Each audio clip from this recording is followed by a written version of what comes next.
Excellent. So welcome to the ongoing meditation class.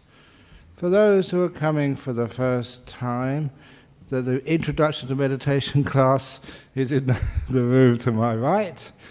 This is the class for the experts, the adepts, those who just study a little bit more to get enlightened. No, this is the class again for people who've been meditating before. So one of the reasons we do this is because, yes, for the people starting meditation, they need one type of teaching. And if you've been meditating a long time, you don't need the same teaching as you get at the very beginning. Sometimes you need a little bit more encouragement, a little bit deeper teachings, so that you can go further in meditation. And also, not just the type of teachings, but at the length of time we meditate for, because here we meditate for 45 minutes. And that's a long time for someone who's only just began to learn how to meditate.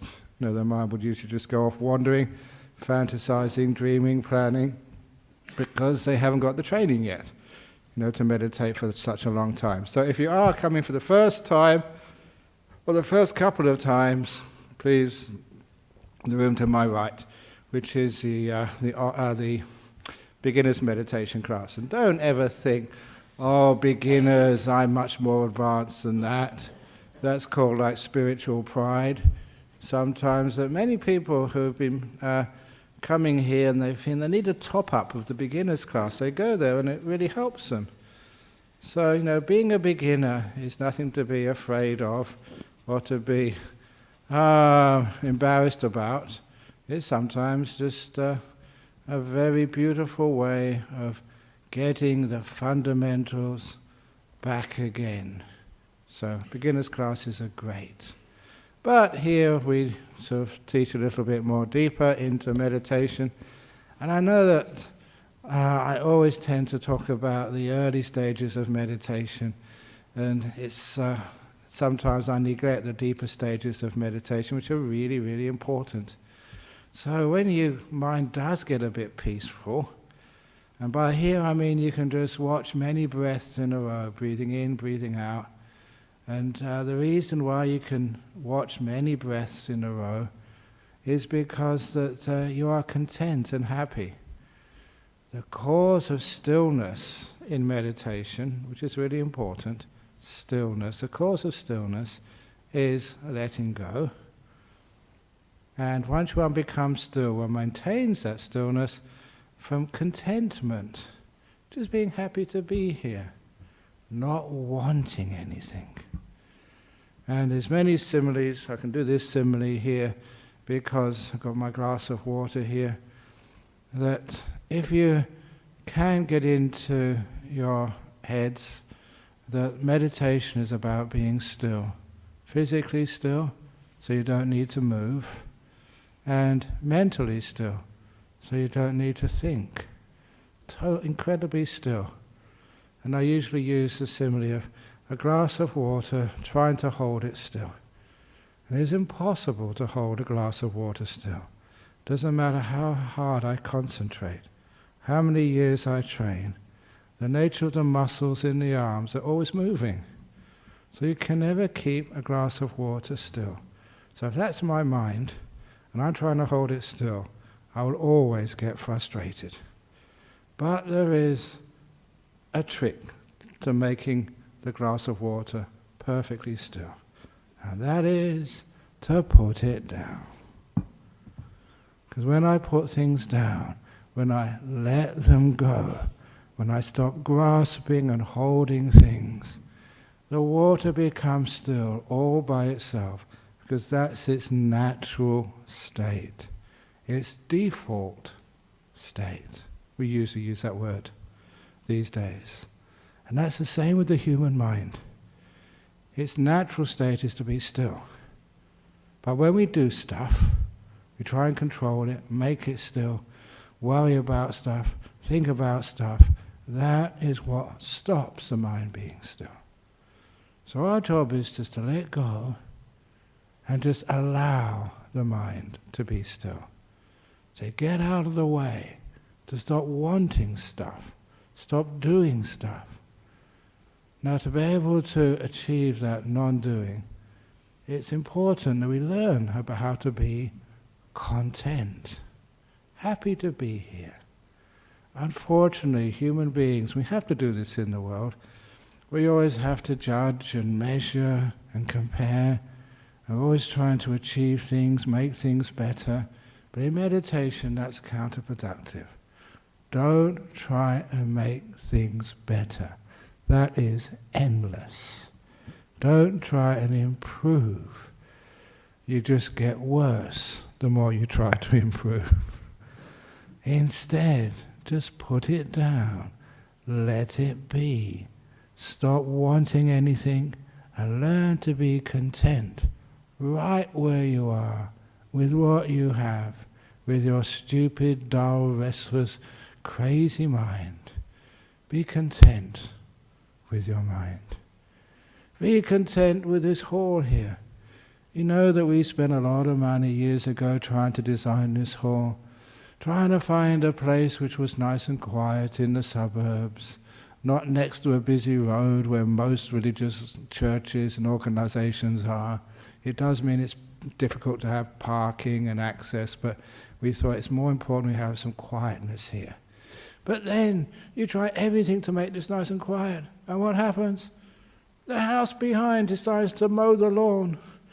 They find out they want to sort of do some chainsaw repairs behind, or they start a party at 3 o'clock. It doesn't matter what you do, and if you calm everything down outside, so there's no one making a noise, your neighbors are very quiet, then someone in here bursts out coughing. You know, it's not their fault. They don't deliberately come here with a cough with the purpose of disturbing everybody. It just happens, and that could be you. Or sometimes a mobile phone goes off. And I used to think only those people who've only come here for the first time, their mobile phone comes off. But then I open my eyes and look, it's one of these people who've been here for years and years and years, and they should know much better. But still, you forget. You know, just as a mistake. These things happen. Which means that we can't control our environment. We can do a lot, but there's a limit. But what we can do is to control our reactions. In other words, to let it be. And be content that there will be noise. Be content that sometimes it's too hot for you, sometimes too cold for you. I always sing with all the people who come here from all the different nations, there must be someone in this room who's just the right temperature. For me, it's always cold or too hot. I'm never that lucky one, but one of you might just about get the right temperature. So, instead of just measuring and judging and complaining, we are content. Content and easily satisfied, which means we can sit here because we're content and satisfied, no complaints. It means we have no business. When we have no business to do, then we can be quiet and peaceful and still. So we develop that mind of contentment and also of gratitude. You've managed to come to a place where you can quite safely meditate for 45 minutes. No one's going to disturb you. No one's going to say, hey, come and help me with something, because they don't value meditation. Sometimes that happens at home. You're meditating and somebody disturbs you. Come on, you're doing nothing, I need some help. It's important. Meditate later. I never think they can do the important stuff later. But here, this is a meditation hall. You got your cushions, you got me sort of guiding you, you got the energy of this place built up over the years. So you should be very grateful you managed to find time in life where you can actually meditate. Be so grateful, happy, just to be here. So everything else is just extra. So sometimes I remind myself that, even though I've been meditating a long time, even though I'm supposed to be a well-known meditation teacher, sometimes I just sit down, close my eyes, and at that point when my eyes close, this is good enough. I'm meditating. 45 minutes, no one's going to bother me. I can just sit here, peaceful. Oh, what bliss. I don't ask for anything else. So you're contented. When you're contented, then there's no business and you're much more peaceful. The contentment helps that stillness. And that contentment, I'm asking you to maintain, guard, cherish for the whole of the meditation. It's one of the great keys, the great attitudes which go very, very deep into the mind. You're so content, happy to be here. You don't want anything in the whole world. If you, just by luck, you rubbed a bottle and a genie came out and said, according to the custom I give you 3 wishes, what do you want? And you'll say, nothing. Go and ask somebody else. You're so content that even a genie will not be able to get any excitement out of you. That's called contentment. So, contentment, all stages in the meditation. You're sitting here, falling asleep. Be content. Because if you fight your sleepiness, it will get worse. Other people make noise. Be content. It's what people do. Somebody bangs the door, which they always do every Saturday, because they have to leave early. I don't know why, but I hope they're happy. So I'm just content. If I'm not content when they bang the door, this is usually what happens. Has it ever happened to you? You're just getting nice and calm, and bang, they bang the door. Say, who was that? I'm going to find out who that is. I'm going to tell Ajahn Brahm about that person. I'm going to get them banned. I'm going to put a photograph of them on every door so we can recognize them so they can't come in again. We're going to shame them. We're going to fine them. If they're a member of the Buddhist Society of Western Australia, we're going to take away their membership. And straight away the door has finished banging a long time ago. But the banging going on in my head goes on for 5-10 minutes. That's a big noise. The way we react and think about it. So when we're content, bang, it's gone. It doesn't echo in our mind, which means we're peaceful. So we learn how to be content no matter what happens. Contentment is another word for opening the door of my heart no matter what happens. Somebody coughs. Wonderful, they feel so much better now they've got that out of their throat. Oh, what joy that gives me. So little by little, we're so content, our mind becomes peaceful. And it's the peace, the stillness, the fact you're not doing work with your brain. The energy starts to arise. Mindfulness increases in its power. And with the increase in mindfulness, you get an increase in happiness. You get more joyful. Powerful mindfulness, happiness always go together. You wake up really aware. I don't mean opening your eyes, but inside, really get alive, happy and mindful. And that's a beautiful state in meditation. Really alert. See so much, and it's so delightful because your mind is now powered up from contentment. And you carry on that contentment. If you want to watch the breathing, which is part of it, it's so easy. Breathing in, breathing out, because it looks nice. The reason it looks nice is because your mindfulness is strong. When you've got strong mindfulness, whatever you look upon is delightful. You've heard me say that before.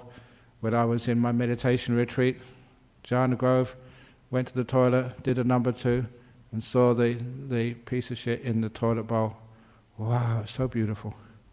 I told that story last Tuesday at the Cancer Support Association. They really liked that, because many of them, when you've got cancer, you've got sort of bowels which are out of control, and they're always looking at what comes out of their backside as being something disgusting and nasty. So when I said, oh, it's beautiful, oh, that's a nice way of looking at it. Just one less problem people undergoing chemotherapy have to deal with. So, but this is what happens when your mindfulness is really strong, because you're being content. Your energies are really strong. And whatever you look at, the breath is absolutely wonderful. Look and breathe, oh, this is so nice. You're getting into the meditation once you get to delightful breath. And what do? Content. You don't want anything. Happy here. It's amazing just how many people screw it up because they got to a nice deep state of meditation and they want more. Look, contentment is the whole path. Happy to be here. This is wonderful for me. Just having a nice, delightful breath. Oh, this is great. So I don't want anything more. And when you build up that contentment, not wanting, putting things down, your mind becomes even more still. And that delight gets incredible. And that's when you see these beautiful nimittas come up in your mind, the lights. I always have to be careful when I talk about these, because straight away you get desire and craving. Wow, nimittas, deep meditation. I want that. I'm as good as anybody else. I've been coming here for 6 weeks now. I want nimittas. Oh my goodness, they come from contentment, not wanting. This is not the path of achieving something. It's a path of letting go, of disappearing. So you get very calm, content. When you don't want it, it comes. When you crave it, it's as far as the moon. You cannot reach it. So, just be content, happy. And you're in here for a beautiful ride. The more content you are, the deeper you go. And you find the path of meditation so different than everything else you do in your life. In your life, you strive, you work hard, you study, spend extra time, really put forth a lot of energy and effort to achieve. In meditation, that's a total waste of time. You go the opposite direction. Sitting here, being content, learning how to become still, and just being a passenger, never ever a driver on this beautiful path of meditation. It's like the part of you which is most important, the doer, the controller, the control freak, that has to be let go of, that has to vanish. Which is why, when I was in Sri Lanka just about 10 days ago, teaching meditation to 120 monks and 30 nuns, taught a meditation retreat for Sangha. And one of those monks was one of the most senior, 6 senior monks in Sri Lanka, Mahanayakas, like a Sangharaja, like a head monk, 6 head monks in Sri Lanka, and he was one of them. And the last words I said to him was, "Get lost." He understood, he was laughing. Get lost, disappear, vanish. With all your cravings and desires, get lost. So let's meditate now and get lost. A great fun being a monk.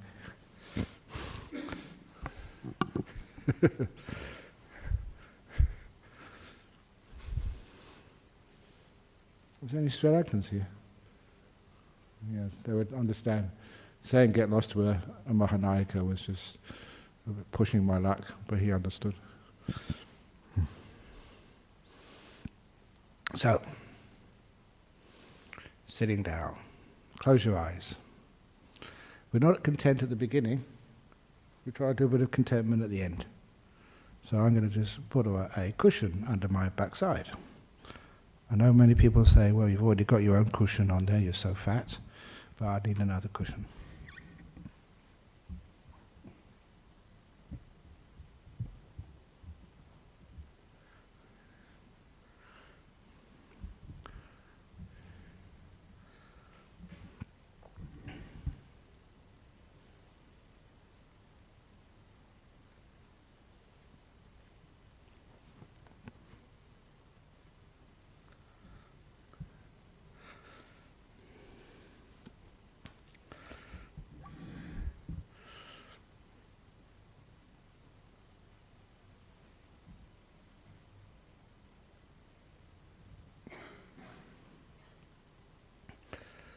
So, eyes closed.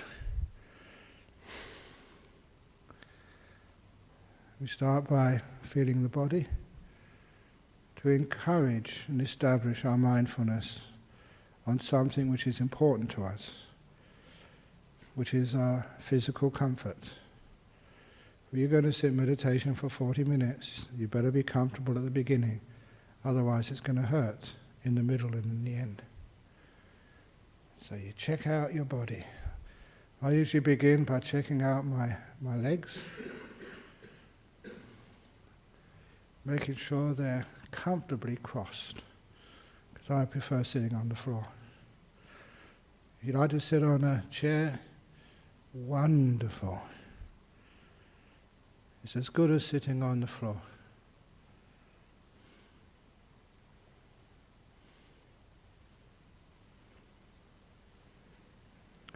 Once you've checked your legs, you're mindful of them, and you're kind enough to move, to adjust, if it's going to make it more comfortable.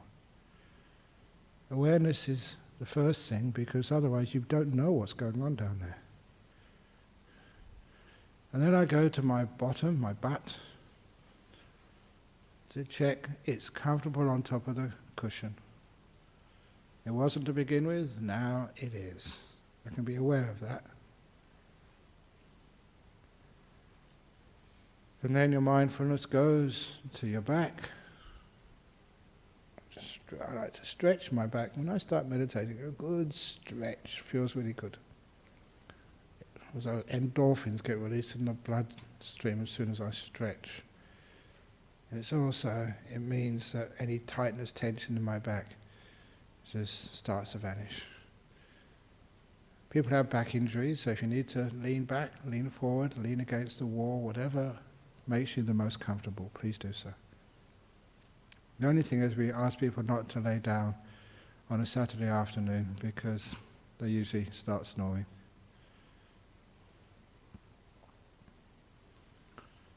And then I check my arms and hands. There's so many different positions for the hands. In fact, anyone who wants to investigate that, they're called mudras, M-U-D-R-A-S. And just anyone will do. You can't say one is better than the other. Like anything else that people have all this, please excuse me, bullshit about this one is better than that one. Just what works for you. So feel your hands. Are they comfortable? Mindfulness will tell you. You're aware. And if you're not, if you think maybe you can get them more comfortable out of kindness to yourself, please adjust.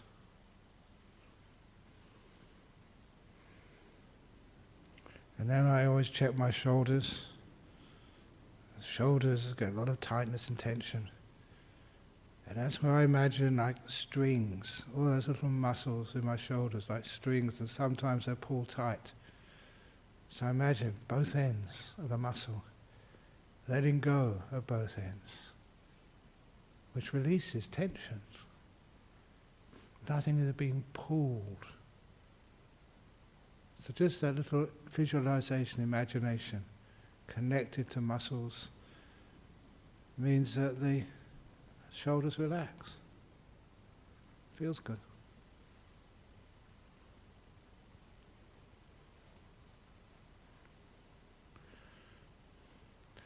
And I go to my head.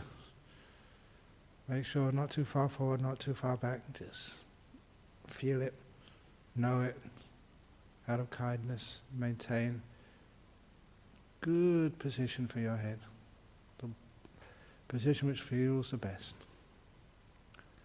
And lastly, mindful of the muscles around the eyes and the mouth. I feel those muscles.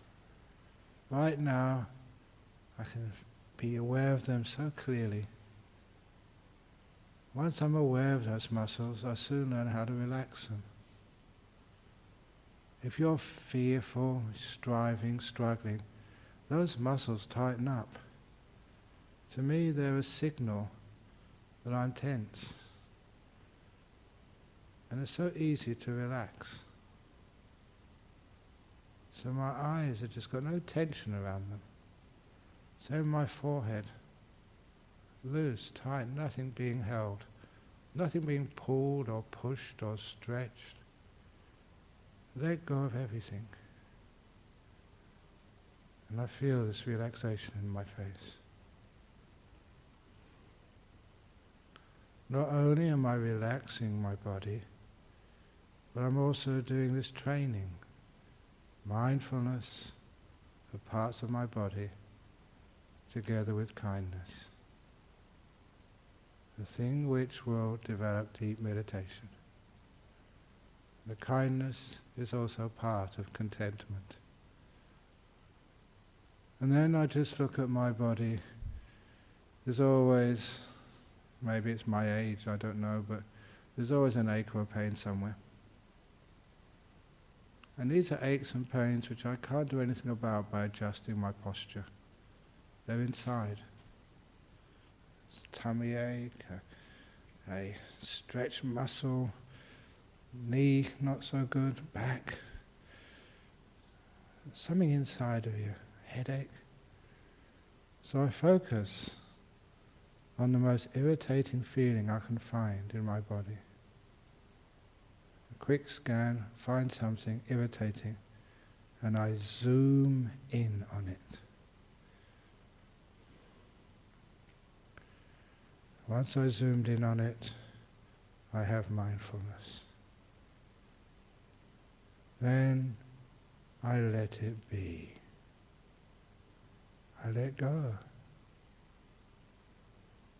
If I do that properly, real letting go, real letting be, I can be aware that the feeling eases. The irritation gets less of a problem. Even the pain softens. Your mind does interact with your body.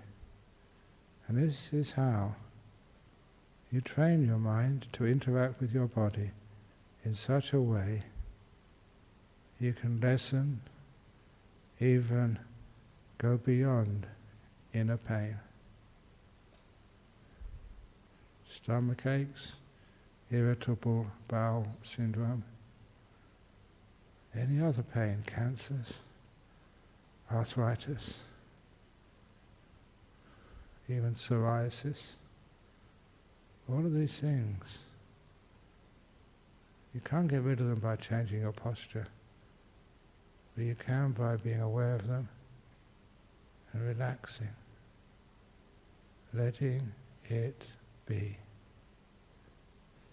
You feel it, and it works.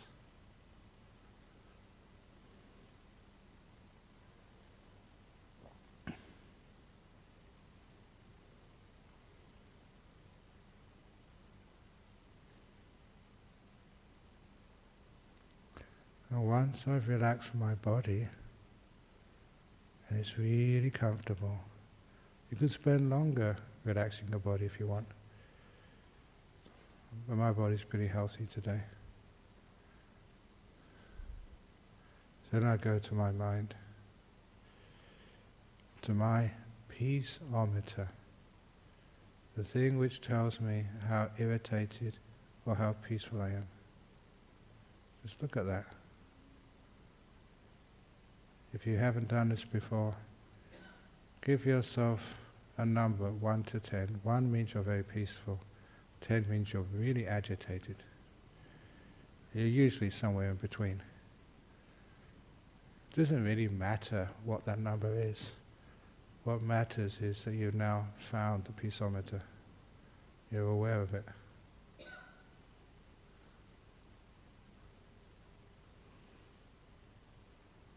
Now see the attitude of your mind, what you do to bring that needle down,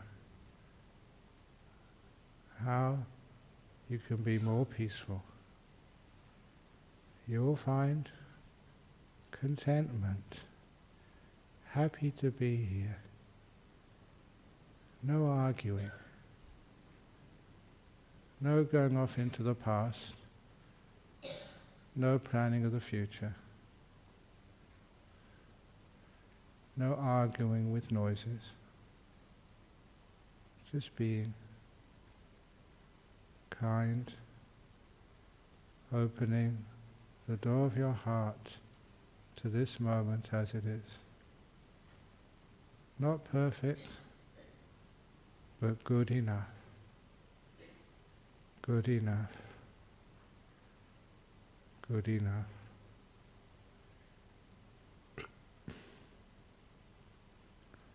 You'll find your peaceometer registers a lower and lower reading. You're moving towards peace. Not fault-finding, but grateful. Grateful to be here, meditating.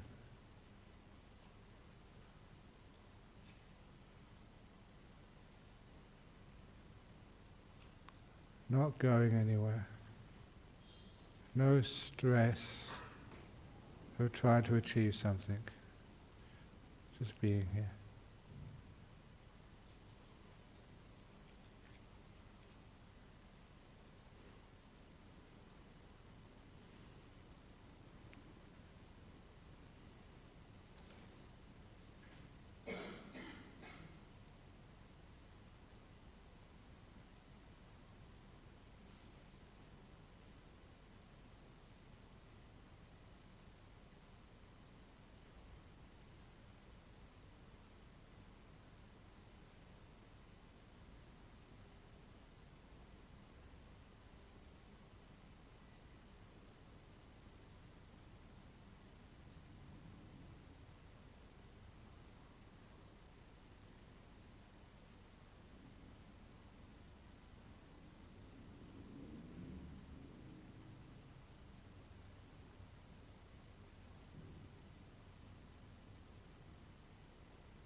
When you're peaceful enough, you can invite the breath in.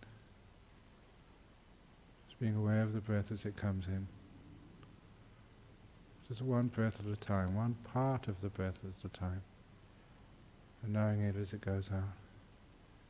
Just something to sit down on, to rest the mind on. Something comfortable, like you rest your bum on the cushion. You rest your mind on the breath. You want breathing in peace, breathe out, let go. Until the breath becomes delightful, because your mindfulness is now strong. Because of contentment, stillness. Be patient, and soon the breath will be delightful. And nimittas, these beautiful lights, will come next. But only if you don't want them.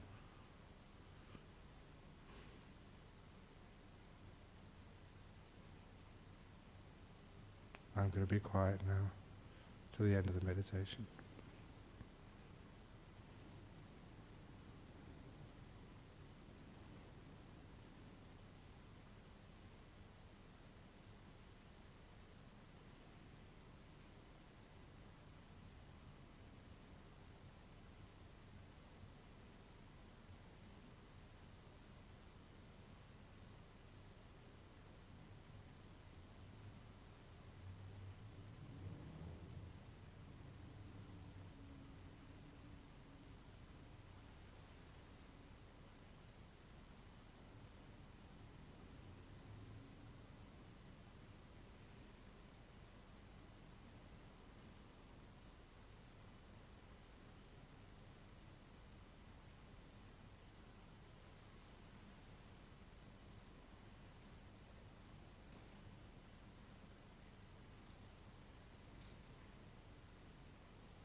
close to the end of the meditation now.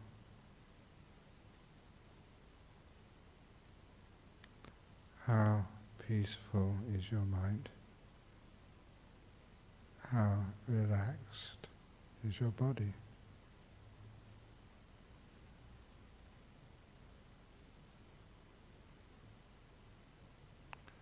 Why?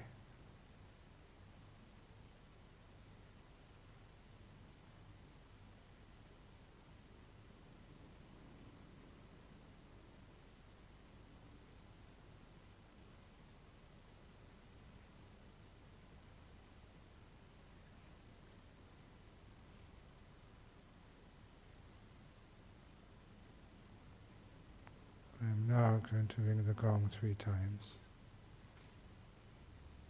At the end of the 3rd ringing of the gong, you may open your eyes to end the meditation.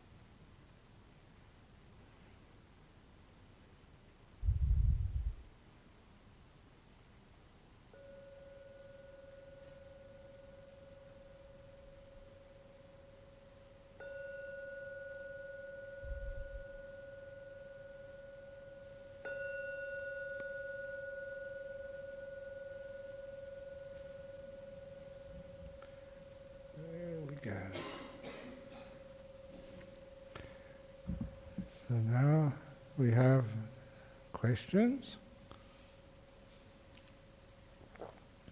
Buddhist ones from overseas, first of all, today. Gives people a chance to get their mind going again.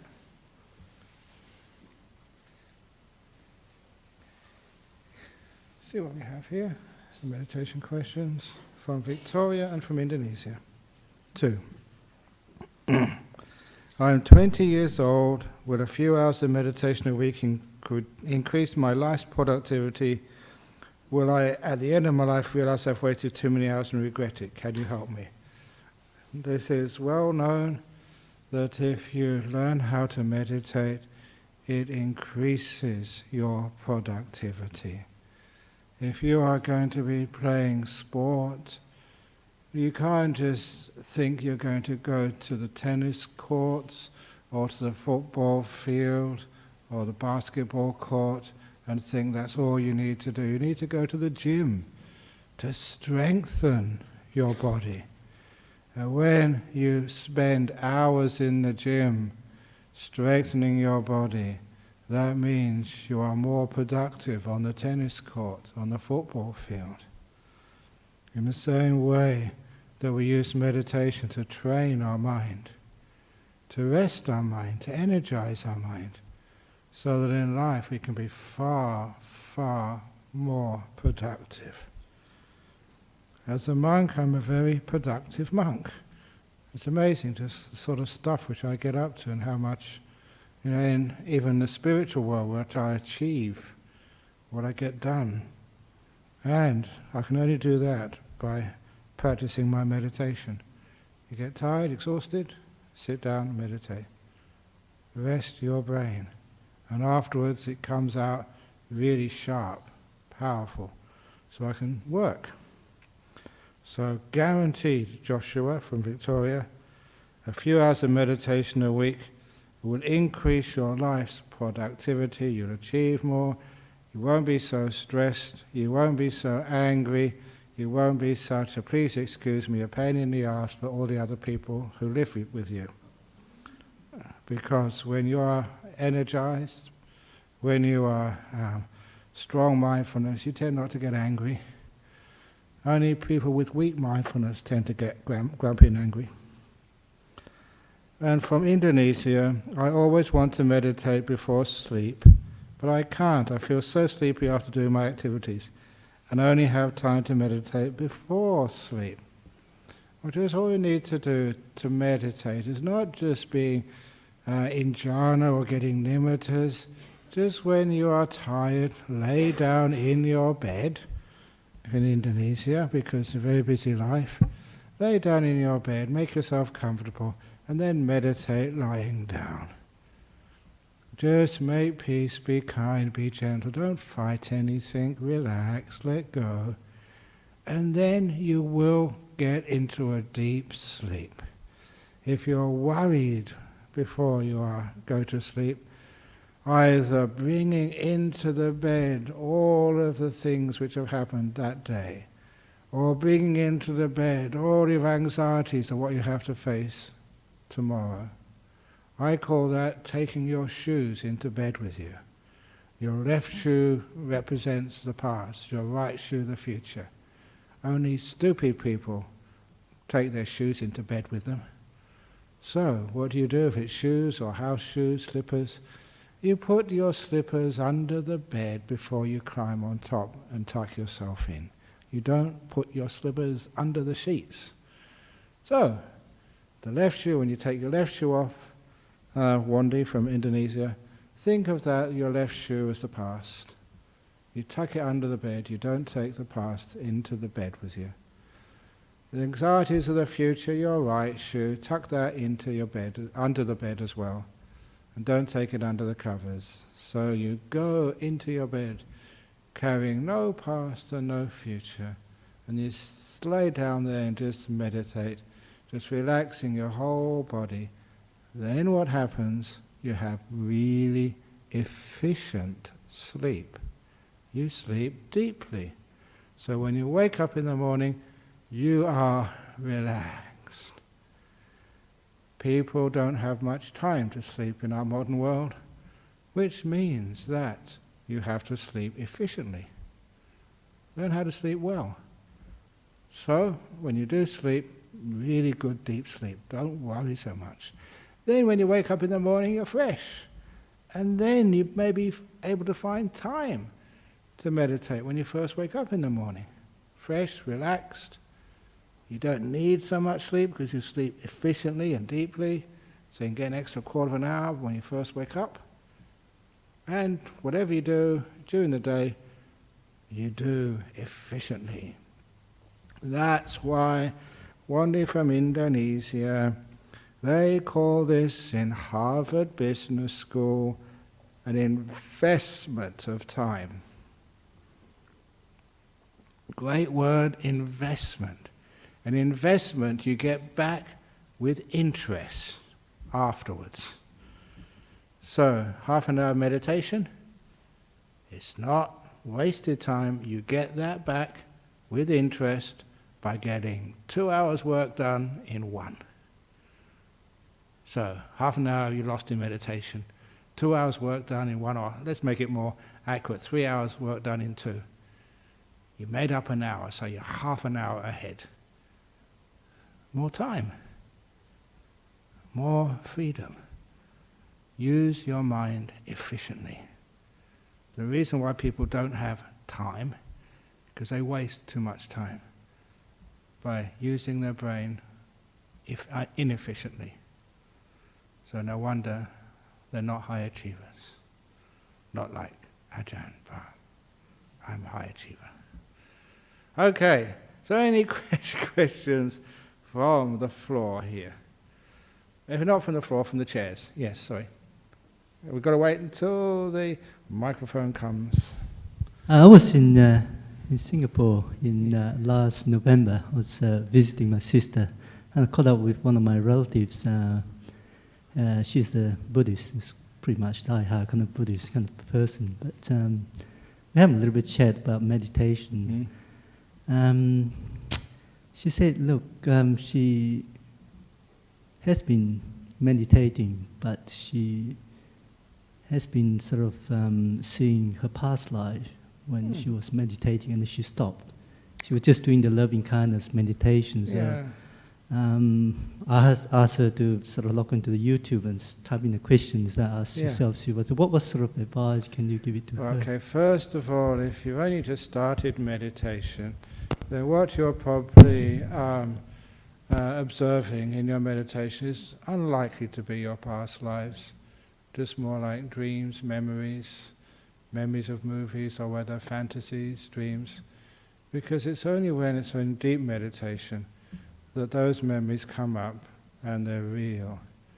There's a couple of things which would indicate that it was a real past life that you recall during the meditation. Number one, you have to be really peaceful, really still, and very, very mindful, to the point that your body's disappearing, or disappeared.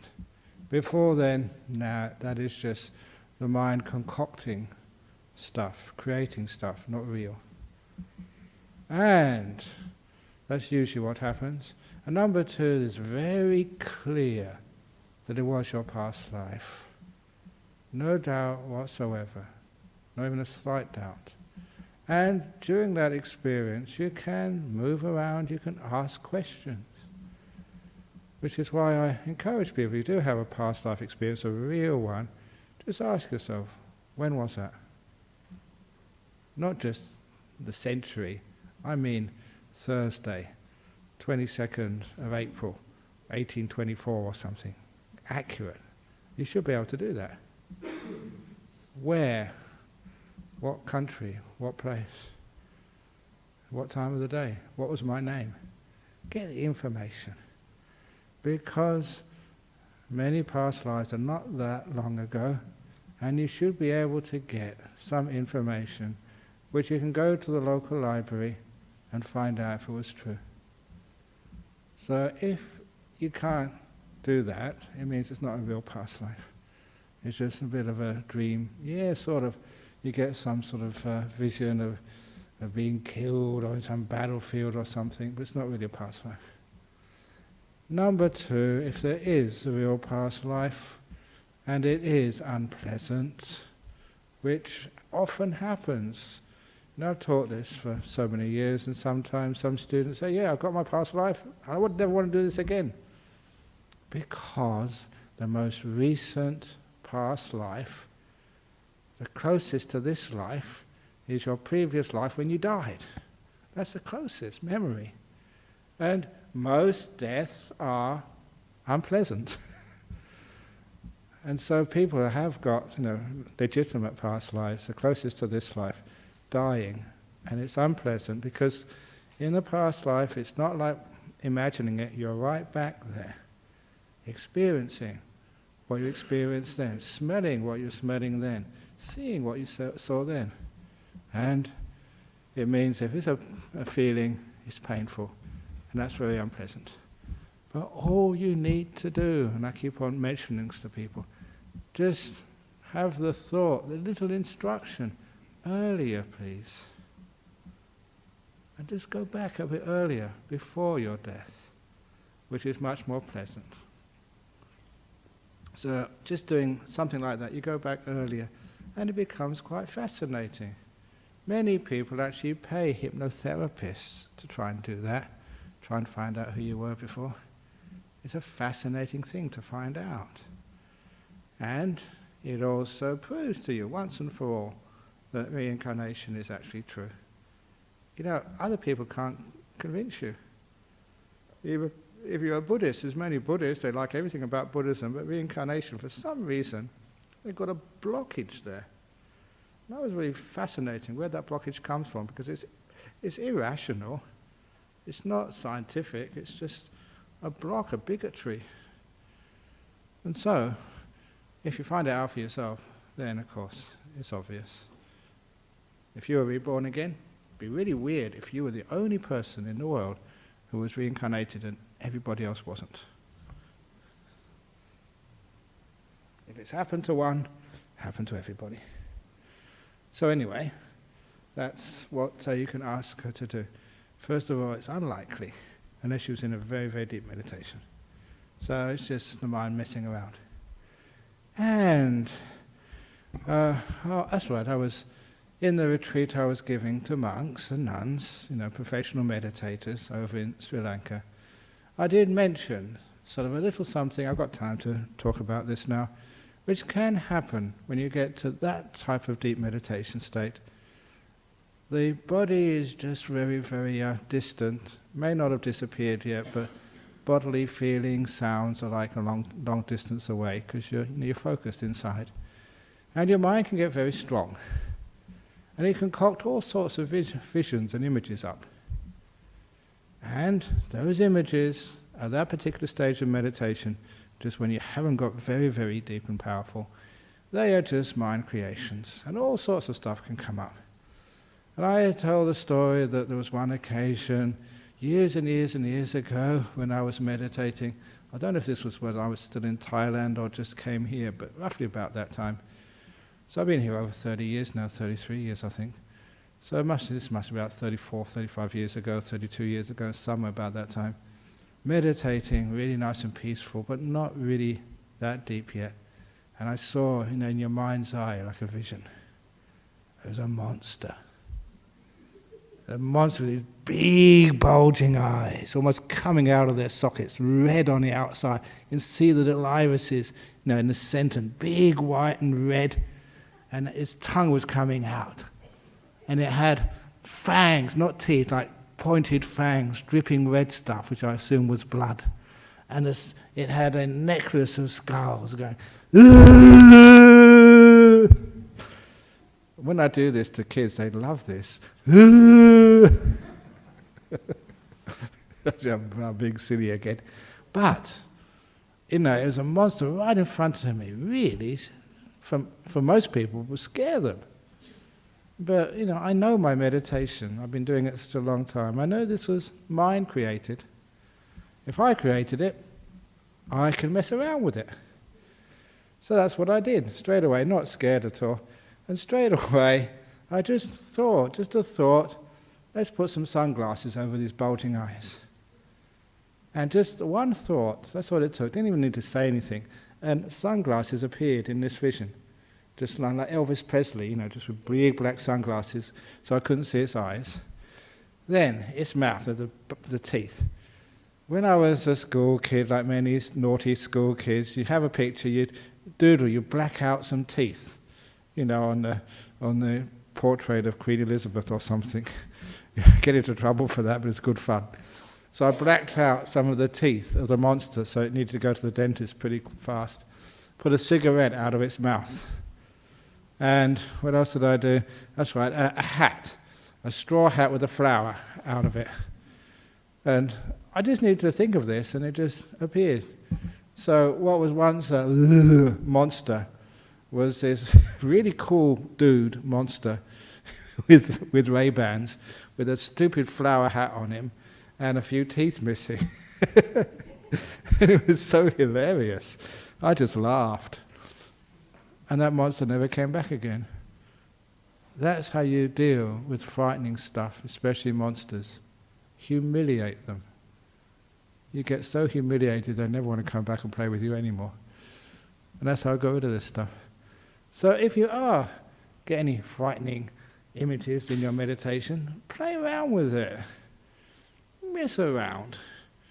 Because they're created by your mind, you can create all sorts of stuff with them. And if you have a playful mind, instead of a fearful mind, then you can have some great fun. And you can prove and know for yourself that these are nothing to be afraid of. Just a little bit of entertainment during a boring meditation retreat. What a wonderful hour that was. So, that's a little bit of how to deal with that stuff. Are there any other questions here? Okay, it is just gone 4:15, so I should keep to the time, and we can now pay respects to Buddha, Dhamma and Sangha. And then there is a sutta class tomorrow for those of you who come to the afternoon Sunday sutta classes from 3 to 4:15, roughly. Okay.